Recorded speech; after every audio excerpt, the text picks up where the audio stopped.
പണ്ടേ ദുർബല എന്ന അവസ്ഥയിലാണ് മാലദ്വീപ് ഇപ്പോൾ. പ്രധാനമന്ത്രി നരേന്ദ്രമോദിക്കെതിരായ മോശം പരാമർശത്തിന്റെ പേരിൽ കടുത്ത വിമർശനവും പ്രതിഷേധവും ഉയർന്നതിന് പിന്നാലെ മാലദ്വീപിന്റെ നട്ടെല്ലായ ടൂറിസം മേഖലയ്ക്കും തിരിച്ചടി.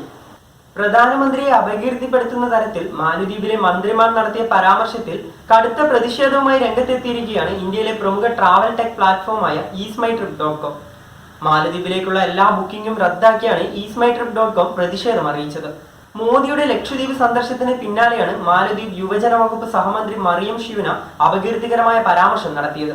സഹമന്ത്രിമാരായ മാൽഷാ, ഹസൻ സിഹാൻ എന്നിവരും ഇത് ഏറ്റുപിടിച്ചതോടെ പ്രതിഷേധം കത്തിക്കയറി. വ്യാപക പ്രതിഷേധം ഉയർന്നതിനെ തുടർന്ന് അധിക്ഷേപ പരാമർശം നടത്തിയ മന്ത്രിമാരെ മാലദ്വീപ് സർക്കാർ പുറത്താക്കിയിരുന്നു. എന്നാൽ സർക്കാരിന് നടപടി കൊണ്ടൊന്നും പ്രതിഷേധം തണുക്കുമെന്ന് തോന്നുന്നില്ല. രാജ്യത്തിന്റെ പ്രധാന വരുമാന മാർഗമായ ടൂറിസത്തിന് തന്നെ തിരിച്ചടിയുണ്ടായേക്കുമെന്ന ആശങ്കയിലാണ് ഇപ്പോൾ മാലദ്വീപ്. വിനോദസഞ്ചാരം മുഖ്യ വരുമാനമായ മാലദ്വീപിൽ ഓരോ വർഷവും 16 ലക്ഷം സഞ്ചാരികളാണ് എത്തുന്നത്. 2.5 ലക്ഷത്തോളം ഇന്ത്യക്കാരാണ് ഓരോ വർഷവും മാലദ്വീപ് സന്ദർശിക്കുന്നത്. ആകെ 5 ലക്ഷം മാത്രമാണ് മാലദ്വീപിലെ ജനസംഖ്യ.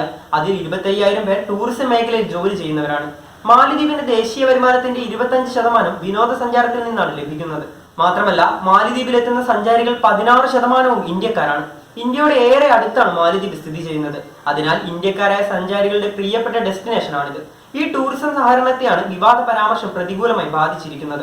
അപകീർത്തി പരാമർശം നടത്തിയ മന്ത്രിമാരെ മിന്നൽ വേഗത്തിൽ പുറത്താക്കി മാലദ്വീപ് സർക്കാർ മുഖം രക്ഷിക്കാൻ ശ്രമിച്ചെങ്കിലും അതൊന്നും ഫലം കാണുമെന്ന് തോന്നുന്നില്ല.